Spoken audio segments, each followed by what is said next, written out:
유럽에서 새 변이 바이러스 오미크론 감염자가 잇따라 나오면서 외국인 입국을 막거나 자가격리를 다시 의무화하는 등 각국이 빗장을 걸어 잠그고 있습니다. 미국에서는 뉴욕주가 비상사태를 선포했습니다. 내일 우리 정부의 방역대책 발표를 앞둔 가운데 국내 중환자 병상 가동률은 75%를 넘었습니다. 광주를 찾은 민주당 이재명 후보가 5.18 민주화 운동 등에 대한 역사 왜곡 단죄법을 만들겠다고 했습니다. 국민의힘 윤석열 후보는 청년 조직을 출범시켰습니다.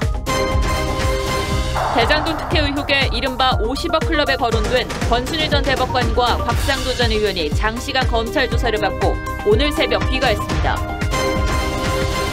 경남 통영의 한 모노레일이 탈선해 승객 8명이 크게 다쳤습니다. 승강장에 진입하기 직전 선로를 벗어나면서 추락했습니다.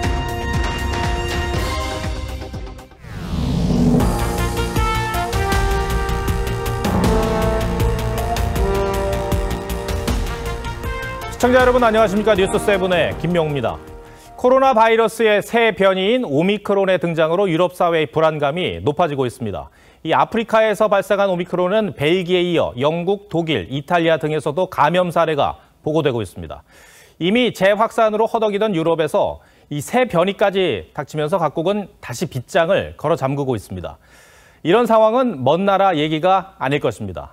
우리의 현실이 될 수도 있다는 점에서 방역 당국뿐 아니라 우리 모두가 잘 살펴봐야 할 시점인 것 같습니다. 첫 소식 송무빈 기자가 보도합니다. 비행기에 타야 할 승객들이 공항 바닥에 주저앉았습니다. 남아공을 떠나는 항공편이 줄줄이 취소됐습니다. I've been very stressed by it. I have exams next week. I think it's nonsense. 오미크론 확산세에 유럽 각국이 국경을 닫고 있어 떠나지를 못합니다. We got an email, yes, your flight is cancelled. And that was all. 네덜란드는 남아공발 여객기 2대에서 61명이 확진 판정을 받자 이들 모두를 격리시켰습니다. Where they will be sequenced to find out if we have to deal with a new version of the coronavirus. 독일, 이탈리아, 체코 등에서도 남부 아프리카를 다녀온 이들이 감염됐습니다. 최악의 재확산에 비상이 걸렸던 유럽은 다시 빗장을 걸고 있습니다. The European Commission has today proposed to member states to activate the emergency brake on travel from countries in Southern Africa.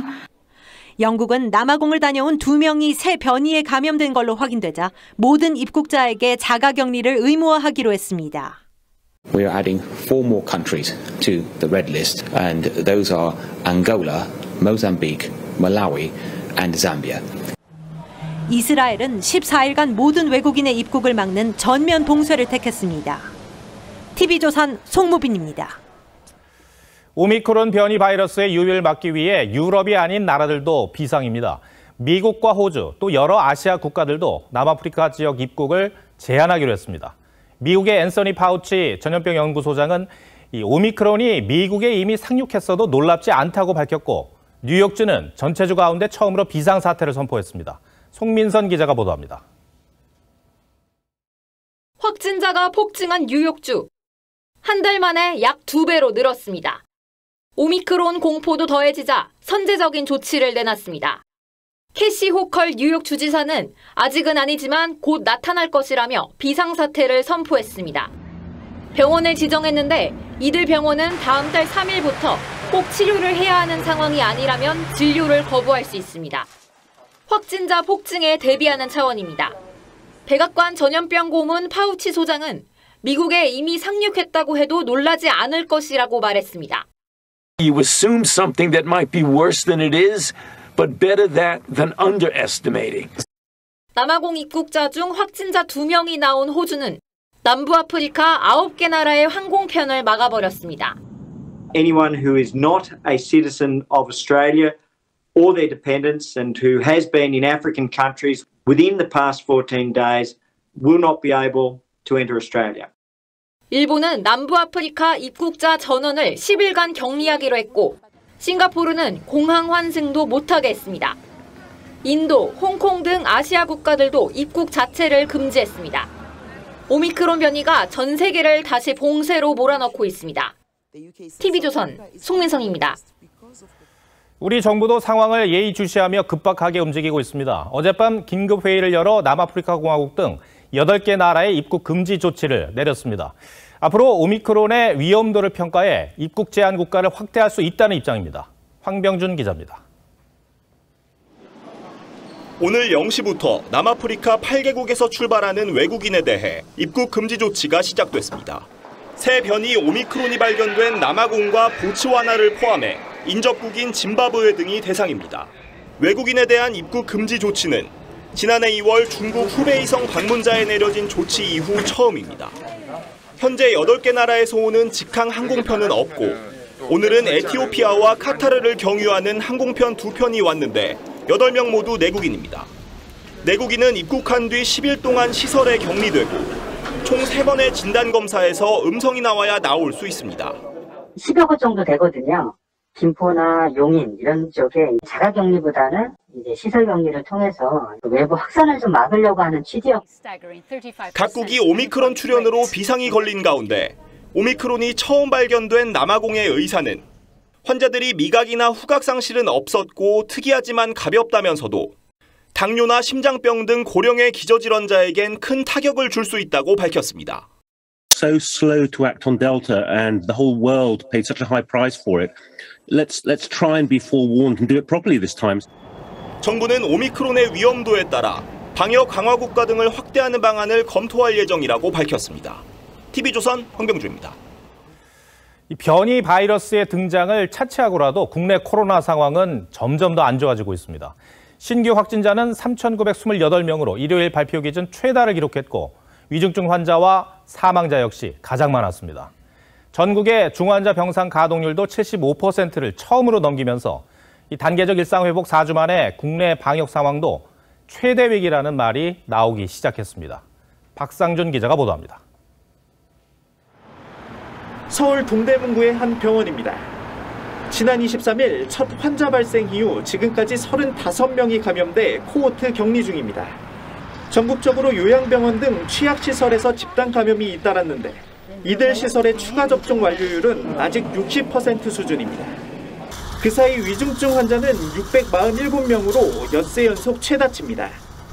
사망자도 56명으로 이틀 연속 최다를 기록하며 치명률은 0.8%로 올랐습니다. 병상 포화는 수도권을 넘어 전국으로 번지고 있습니다. 전국의 중증 병상 가동률은 처음으로 75%를 넘겨 비상계획 발동 기준을 충족했습니다. 경북은 중환자 병상 3개가 다 찼고 대전과 충남도 1개와 4개 병상만 남은 상황입니다. 병상 대기자는 1,265명까지 늘었습니다. 위중증으로 갈 가능성이 더 높아지게 되면은 중환자실에 가보지도 못하고 사망하시는 분들이 지금 벌써 늘어나고 있다는 걸. 새 변이 오미크론의 출현으로 각국이 국경을 닫고 방역을 강화하는 가운데 내일 오후로 예정된 정부의 방역 대책 발표에 관심이 쏠리고 있습니다.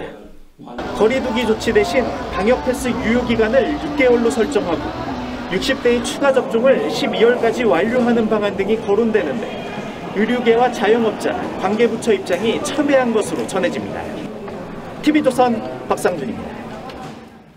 보신 것처럼 국내 방역 상황이 악화 일로를 걷는 가운데 강력한 새 변이까지 등장했습니다. 김우주 고려대 구로병원 감염내과 교수와 함께 코로나 상황 조금 더 짚어보겠습니다. 안녕하세요. 네, 안녕하세요. 오미크론이 등장하면서 유럽뿐만 아니라 세계 각국이 긴장하는 그런 모습이에요. 네. 교수님 보시기에 이 오미크론의 전파력 또는 치명력 어느 정도로 파악하고 계십니까? 예, 지금 이제 11월 23일 남아공에서 처음 그 후아탱 지역이라고 요하네스버그 인구 밀집 지역에서 처음 오미크론이 출현해서 네. 세계보건기구에 보고하고 26일 날 우려 변이로 5번째 알파, 베타, 감마, 델타, 오미크론 5번째로 빠르게 이 지정할 정도로 전 세계가 이 전염력이 빠르다.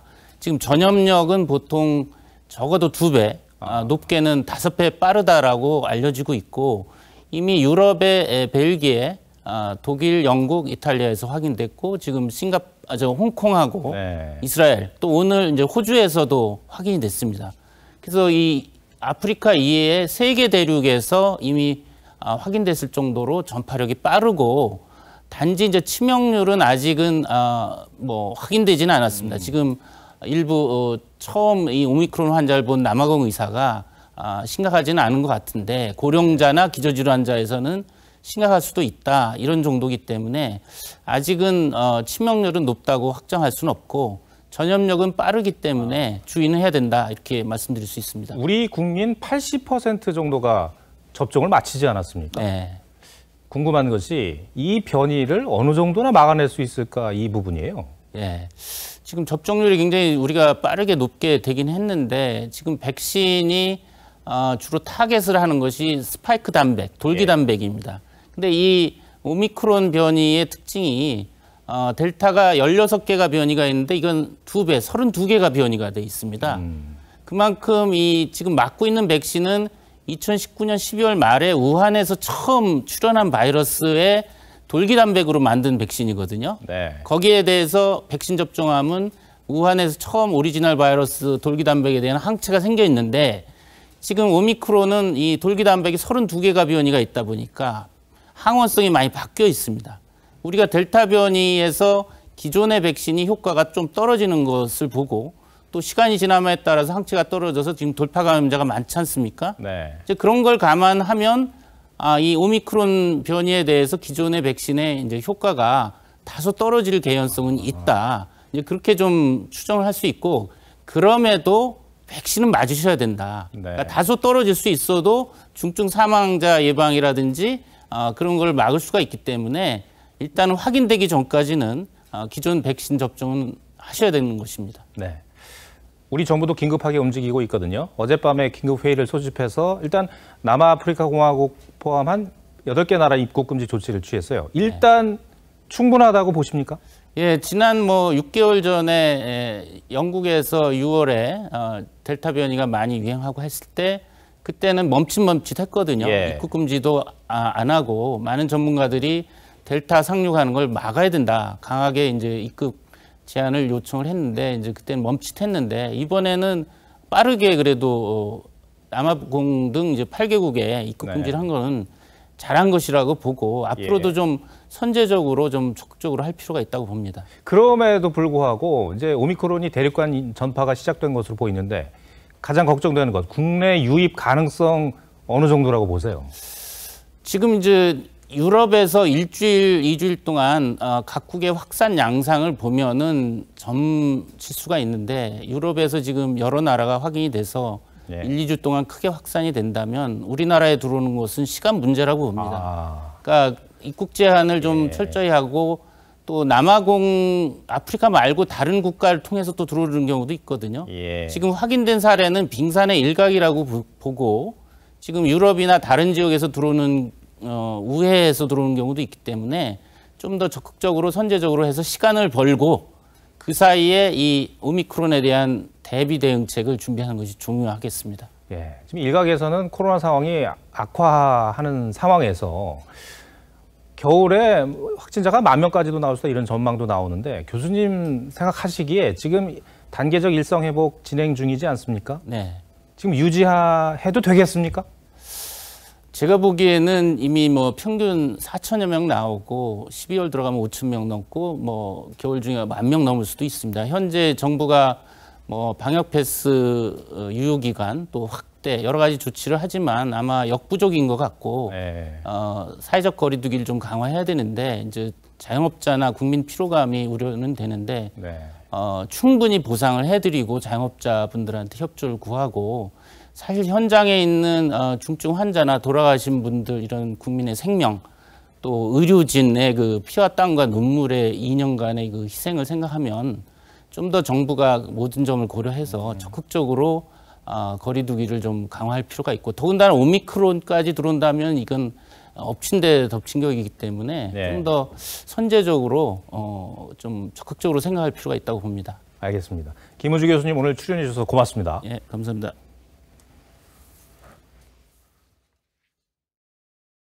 네, 오늘도 여야 대선 후보들은 바쁘게 움직였습니다. 사흘째 호남 일정을 소화하고 있는 민주당 이재명 후보는 오늘 텃밭인 광주를 찾았습니다.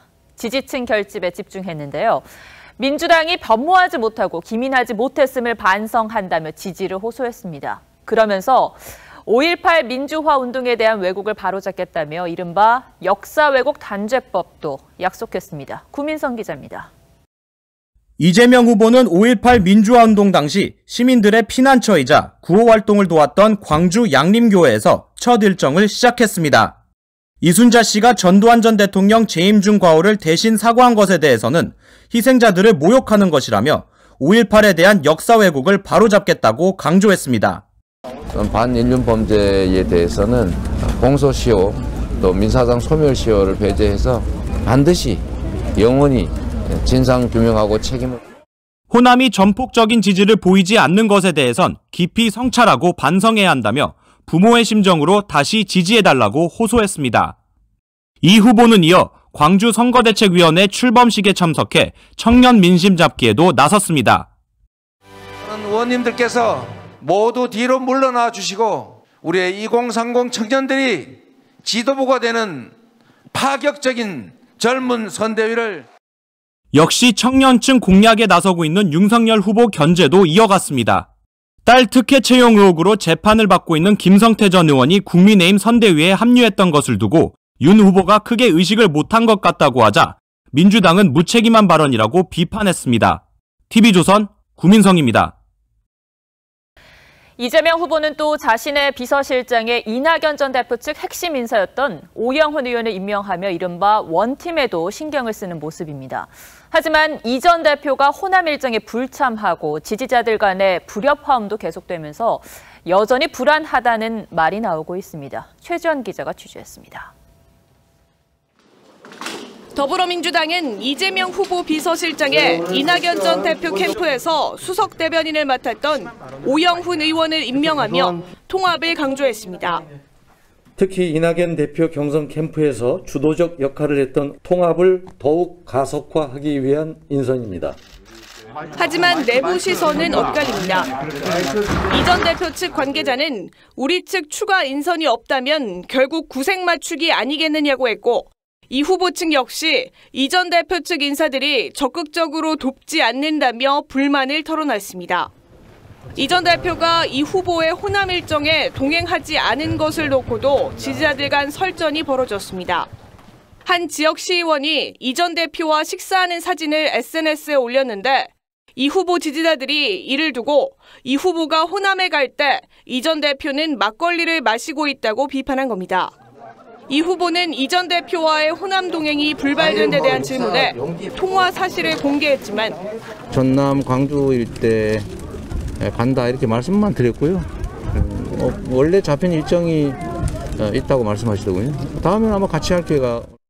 이 전 대표 측은 정식 제안도 없이 임박해서 연락해놓고 요청을 거절한 것처럼 보이게 했다며 불쾌감을 나타냈습니다.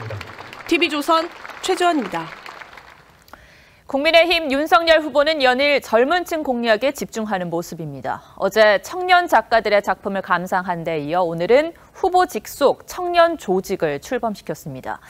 차기 정부를 맡게 되면 모든 정부 부처에 청년 보좌역을 배치하겠다고도 했습니다. 이광희 기자입니다. 청년들이 지장을 찍어 만든 이른바 공정나무에 윤석열 후보도 입 하나를 더합니다.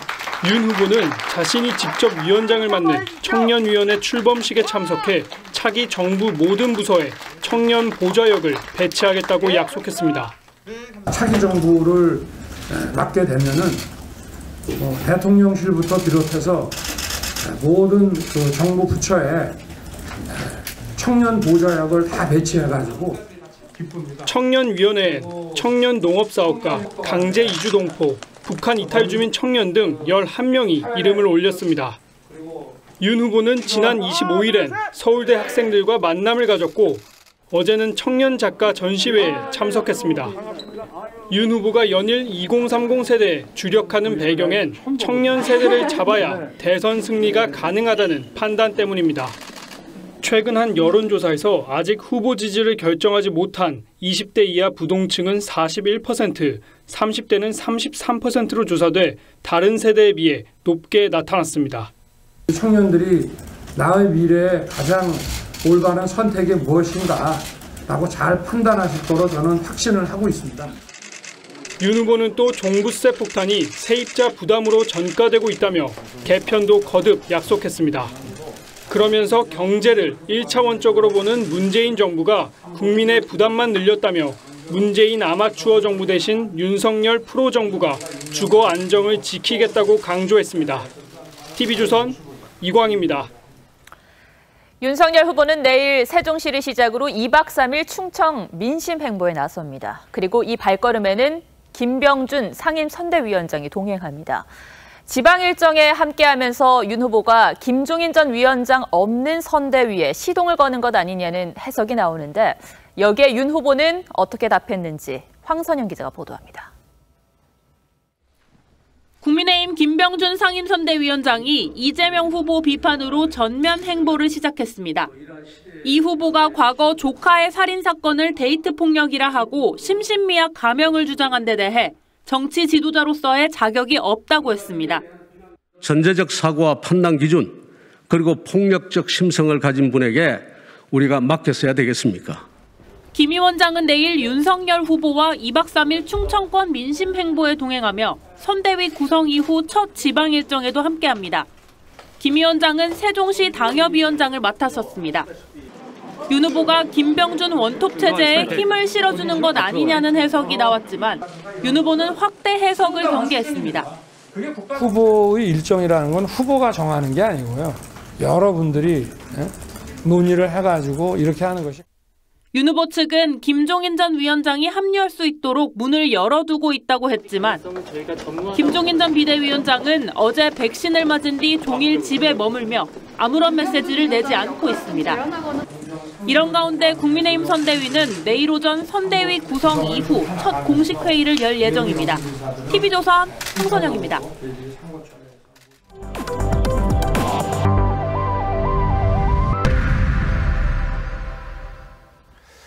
대장동 개발 특혜 의혹과 관련해 개발업자들로부터 50억 원을 약속받았다는 소위 50억 클럽 의혹이 제기된 곽상도 전 의원과 권순일 전 대법관이 검찰 조사를 받고 오늘 새벽 귀가했습니다. 이틀 연속 50억 클럽 의혹 관련자를 잇따라 소환 조사한 검찰은 확보된 진술을 검토한 뒤 추가 소환 대상자를 선별할 것으로 보입니다. 이채연 기자가 보도합니다. 피의자 신분으로 소환된 곽상도 전 의원은 오늘 새벽 3시 귀가했습니다. 17시간 동안 고강도 조사를 받은 건데 조서 열람에 상당 시간을 할애한 것으로 알려졌습니다. 권순일 전 대법관도 새벽 2시까지 12시간 가까이 조사를 받았습니다. 박영수 전 특검과 언론사 대표 홍모 씨에 이어 이른바 50억 클럽 의혹이 불거진 4명이 잇따라 주말을 전후해 조사를 받은 겁니다.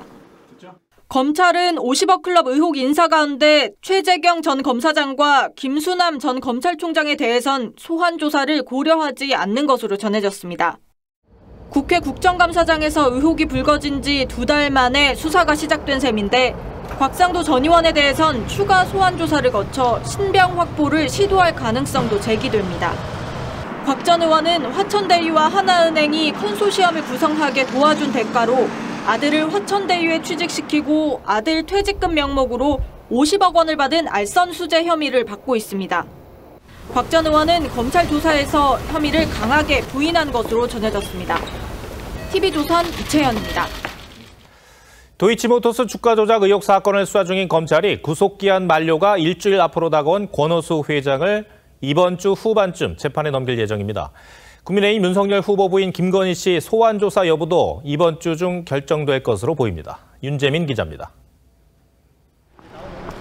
검찰은 그제 구속된 권오수 도이치모터스 회장과 부인 안모 씨를 잇따라 불러 조사했습니다. 다음 달 5일 권 회장 구속기한 만료를 앞두고 주가 조작과 배임 횡령 의혹 관련 막바지 혐의 다지기에 돌입한 겁니다. 권 회장 일가의 횡령과 배임 정황 확인을 위해 지난달 13일 부인 안 씨 회사와 자택을 압수수색했습니다. 검찰은 권 회장을 재판에 넘기기 전 윤석열 국민의힘 대선 후보 아내인 김건희 씨 소환 여부도 검토 중인 것으로 알려졌습니다. 김 씨는 2010년 주가 조작 선수로 지목된 투자회사 대표 이모 씨에게 10억 원이 든 증권사 주식 계좌를 맡겼다는 이른바 전주 의혹이 불거진 상태입니다. 윤 후보 측은 이에 대해 주식 전문가로 소개받은 사람에게 거래를 맡겼다가 손해를 보고 회수한 것이 사실관계의 전부라고 입장을 밝힌 바 있습니다. 검찰은 지난 16일 권 회장 구속 당시 영장 범죄 사실에 김 씨의 관여 여부를 포함시키지 않았습니다. 검찰은 권 회장 기소 전 김 씨를 비공개 소환 조사하는 것을 놓고 고심 중인 것으로 알려졌습니다. TV조선 윤재민입니다. 뒤늦게 속도를 내고 있는 검찰 수사팀과는 달리 공수처 수사팀 분위기는 전혀 딴판입니다. 수사하는 사건마다 위법성 논란이 불거지면서 공수처 수사 능력에 대한 비판이 계속되고 있습니다. 절차상 문제로 김웅 의원실 압수수색이 취소되면서 진행 중인 수사가 차질을 빚을 수밖에 없어 보입니다. 권영석 기자가 보도합니다. 고발 사주 의혹을 수사 중이던 공수처는 지난 9월 10일과 13일 김웅 국민의힘 의원실을 2차례 압수수색했습니다.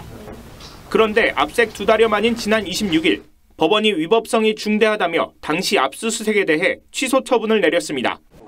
공수처는 가져간 것이 없으니 소속의 실익이 없다고 주장했지만 사무실 압색 전 영장을 제대로 보여주지 않았다는 점 등으로 김 의원 측이 제기한 준항고를 받아들인 겁니다.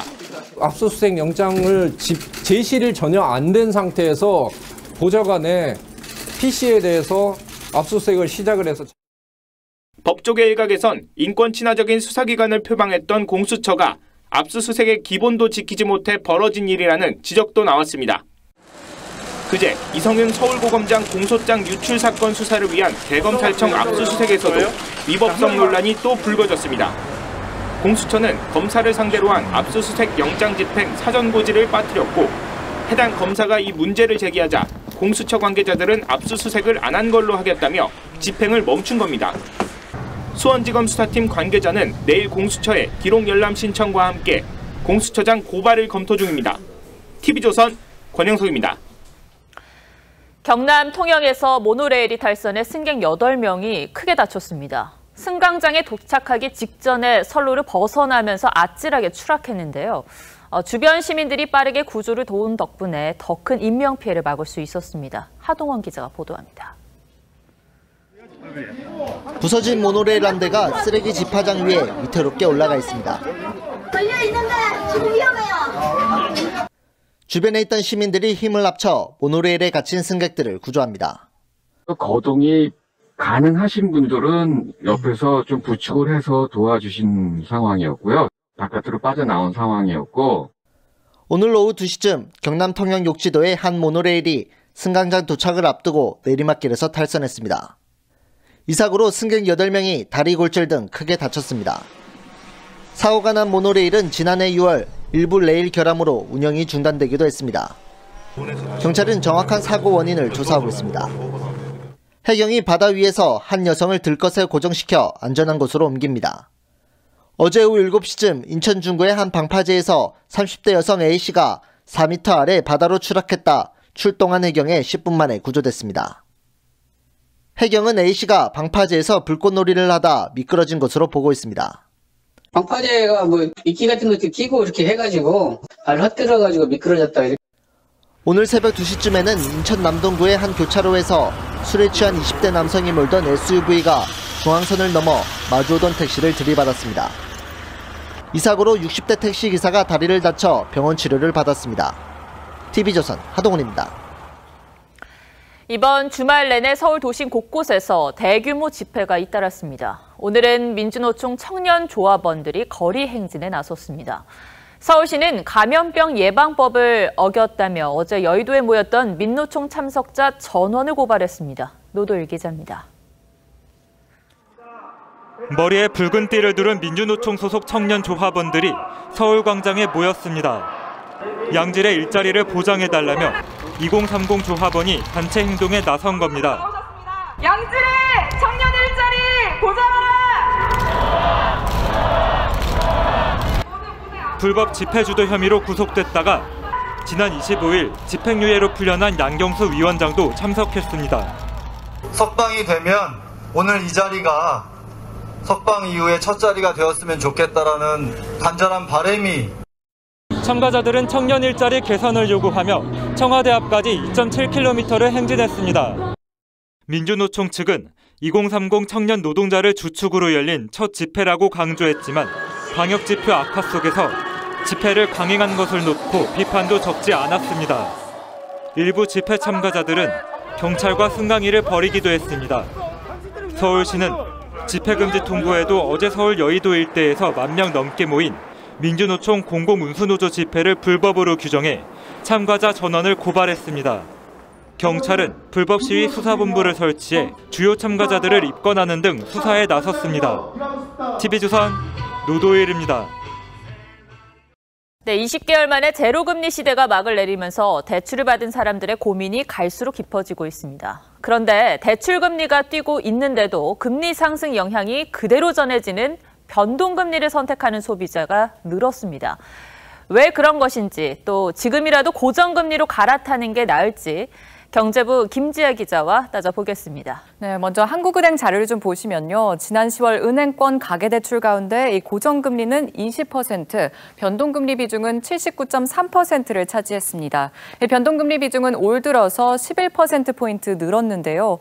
특히 이달 기준금리 추가 인상이 확실시됐던 지난달에도 변동금리 비중은 1%포인트 가까이 높아지는 이례적인 현상까지 나타났습니다. 지금 세계적으로 금리 인상 분위기이기 때문에 앞으로 금리는 더 오를 것으로 보고 있는데, 그런데도 이 부담이 큰 변동금리 대출자들이 늘어난 이유가 있겠죠? 뭡니까? 네, 결론부터 좀 말씀을 드리면요. 대출자들이 당장 눈앞에 보이는 금리 차이만 보고 이 미래에 다가올 이자 부담은 크게 체감하지 못하기 때문인 것으로 분석이 됩니다. 현재 금리 차이를 보면 금방 이해가 될 텐데요. 지난 26일 기준 고정금리는 연 3.8%에서 5.1% 정도고, 이에 비해서 변동금리는 3.4에서 4.9%로 0.4%포인트 정도 더 낮습니다.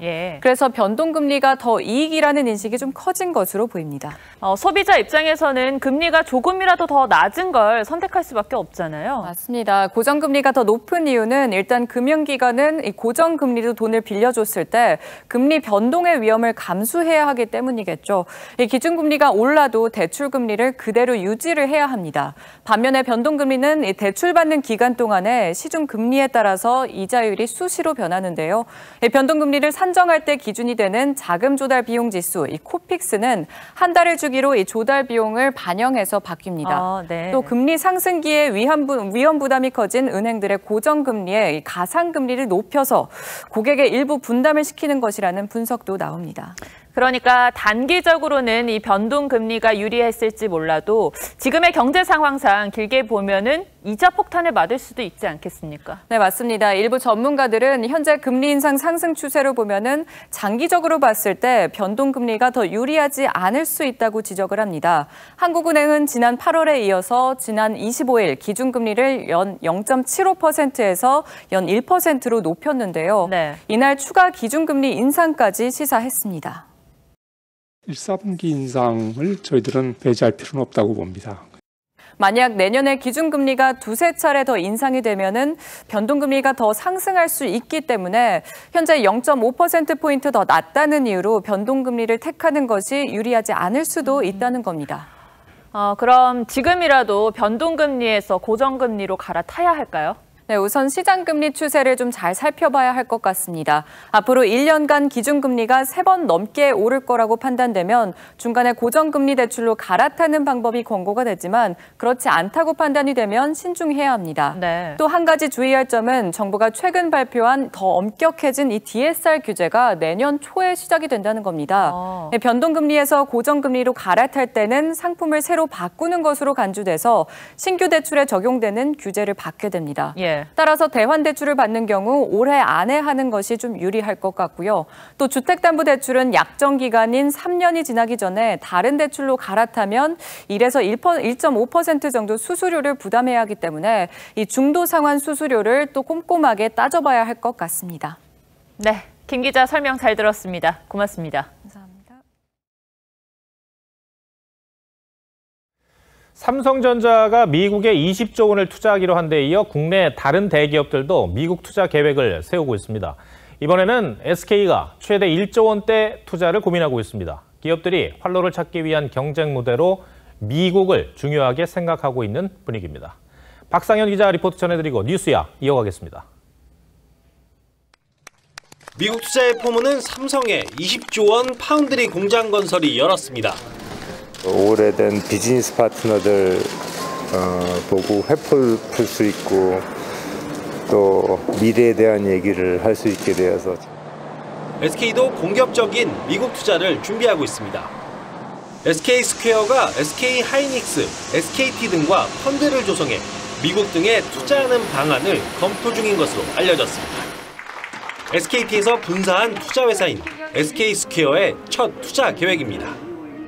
플랫폼 혁신 기술 영역에서 성장 기회를 발굴하고 각 에셋을 잘 성장시키는 전문 투자회사로 탄생하게 될 것입니다. LG그룹은 2018년 실리콘밸리에 설립한 투자회사에 지난 3분기 600억 원에 달하는 자금을 출자해 AI와 데이터 보안 투자를 강화하고 있습니다. 미국 시장에 8조 원이 넘는 투자 계획을 밝힌 현대차도 로봇 기업 보스턴 다이나믹스를 1조 원에 인수하며 미래 먹거리 찾기에 나섰습니다. 바이든 정부의 바이 아메리카 기조에 맞춰 혁신 기술 발굴에 국내 기업이 적극적으로 뛰어드는 겁니다. 미국에 투자함으로써 기업 자체의 경쟁력을 확보함과 동시에 우리나라의 기업 환경과 미국 시장의 접근성 등을 함께 고려하고 있는 것으로 생각됩니다. 차세대 동력을 찾기 위한 국내 기업의 미국 투자 시계가 빨라지고 있습니다. TV조선 박상현입니다.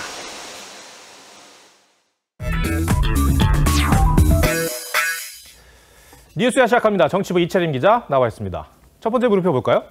네, 첫 번째 물음표는 윤김 협상 결렬 누가 환호하는가입니다. 윤석열, 김종인 두 사람의 협상이라면 지난 24일 그 만찬을 말하는 건가요? 그렇습니다. 근데 어쨌든 김종인 전 위원장의 합류는 불발이 됐는데 누가 환호를 한다는 겁니까? 네, 오늘 조국 흑서의 저자인 권경애 변호사가 쓴 글인데요. 네. 권 변호사는 협상 결렬 상황을 두고 김종인 상황설을 퍼뜨린 세력이 결국 승리한 것이다 이렇게 썼습니다. 그러면서 특히 장제원 의원을 겨냥해서 장 의원이 선대위 인선 작업을 주도했단 말이 공공연히 흘러나온다면서 김 전 위원장이 이를 모를 리 없다 했습니다. 네, 김 전 위원장 역시 여러 차례 윤 후보 측근 장제원 의원을 비판해왔죠? 네, 김 전 위원장은 저희 TV조선과의 통화에서 장 의원에 대해서 이 아들 문제로 국회의원직도 물러나라고 20만 명 이상이 청원한 사람 아니냐 이렇게 강하게 비토해왔습니다. 장 의원은 김병준 위원장을 영입하는데도 적극적으로 앞장서온 것으로 알려졌는데 국민의힘 관계자에 따르면 지난해 김 전 위원장이 비대위 체제를 이끌던 시절에 장 의원과 김병준 위원장이 반 김종인 전선 이런 공감대로 가까워졌다고 합니다. 이 때문에 김종인 전 위원장에게는 본인을 견제하려는 움직임으로 보였을 수도 있습니다. 그런데 장 의원은 선대위에서 공식 직함도 없고 앞으로도 맡지 않겠다고 그러지 않았습니까? 맞습니다. 하지만 직책 없이도 여전히 후보와 소통을 하고 있는 것으로 알려졌습니다. 최근에는 후보실이 마련된 당사에 서류 봉투를 들고 들어가는 모습이 취재진에게 포착이 되기도 했습니다.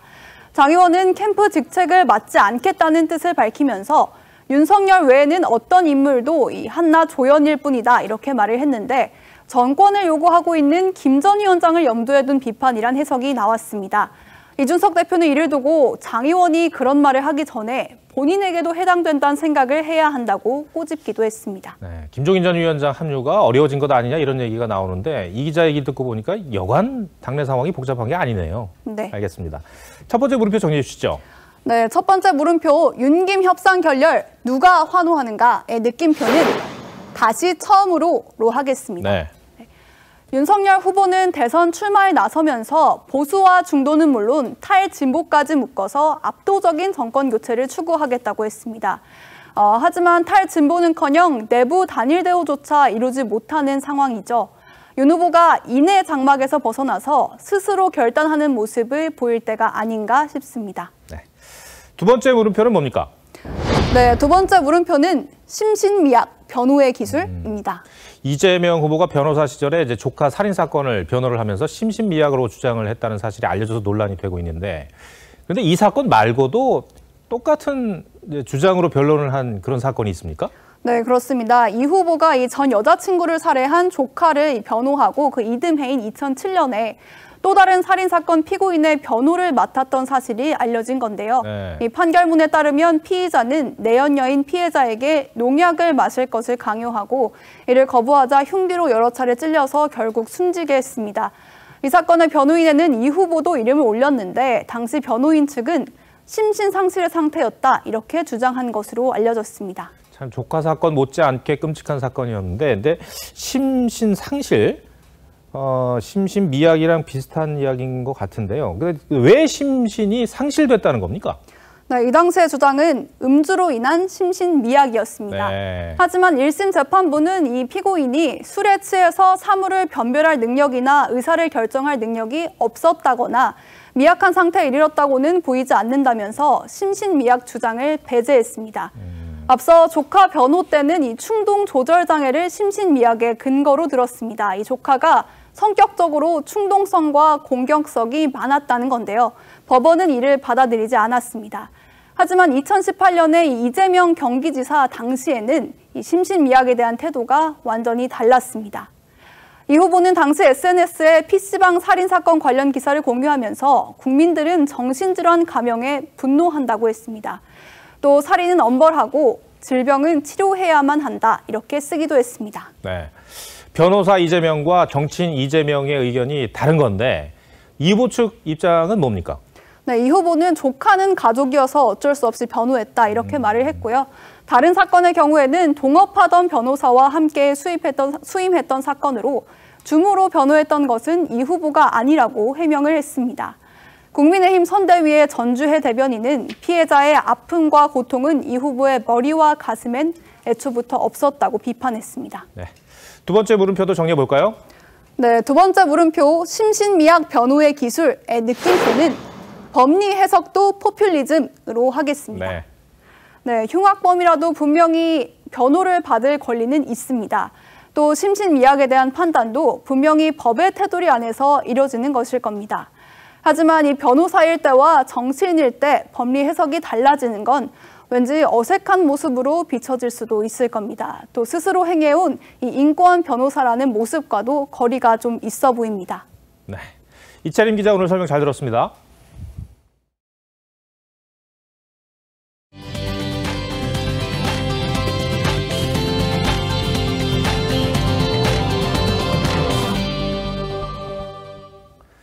배구 여자의 김연경이 중국 리그 시즌 개막전에서 양팀 최다 득점을 터뜨리며 날아올랐습니다.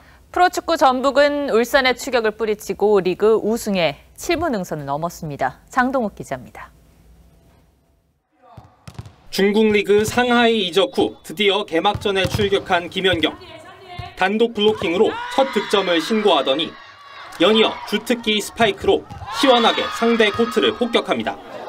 코트 구석을 노리는 정확한 직선 강타에 전매 특허 대각 스파이크, 블로킹의 빈틈을 뚫는 정교한 백어택까지 양팀 최다 17점을 올리며 배구 여제다운 모습으로 팀의 개막전 완승을 이끌었습니다. 수원 원정에서 프로축구 선두 탈환을 노린 2위 울산. 이청용이 날쌘 돌파로 페널티킥을 얻어내며 앞서갈 기회를 잡았지만 키커로 나선 이동경의 슈팅을 노동건이 손끝으로 쳐냅니다. 이어진 코너킥에서의 헤더 슈팅은 골대를 맞고 튀어나오기까지. 후반 중반 이동준이 절묘하게 돌려놓는 헤더로 골망을 흔들었지만 비디오 판독 결과 오프사이드 취소. 결국 무승부에 그친 울산은 승점 1점을 추가하는 데 그쳤습니다. 한편 난적 대구 원정을 떠난 선두 전북. 후반 시작과 함께 수비수 홍정호의 멋진 터닝 슈팅으로 달아납니다. 전북의 수문장 송범근은 얼굴로 막아내는 투혼으로 팀의 리드를 지켜냅니다. 후반 막판 역습, 문선민의 기가 막힌 로빙 슈팅으로 전북은 승부에 매듭을 지었습니다. 승점 3점을 챙긴 전북은 다음 주 시즌 최종전에서 비기기만 해도 우승을 거머쥘 수 있는 유리한 상황입니다. TV조선 장도우입니다.